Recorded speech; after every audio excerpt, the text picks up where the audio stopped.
Radical economic transformation. So that's a term that we've all heard flung around by all politicians, including President Jacob Zuma.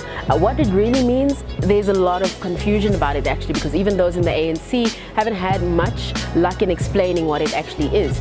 Essentially, some have said it would be seeing, broad-based changes in the South African economy. It would mean seeing a lot more South African black people entering the business space, and for others it means the death of white monopoly capital.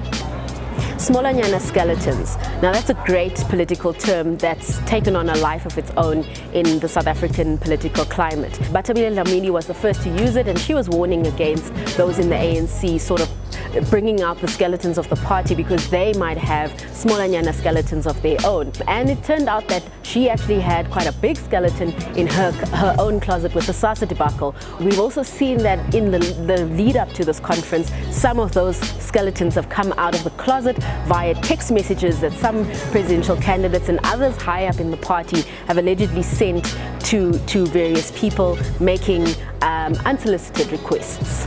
Festival of Chairs.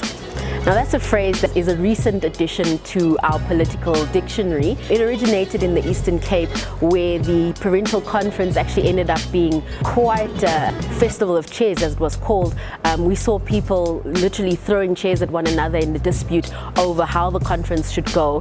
And there's a lot of speculation that the elective conference that's happening this weekend will actually end up being a much bigger festival of chairs. There's also questions about whether the ANC has made sure that its chairs are bolted to the floor, so we'll have to see once the conference begins. Sleepist.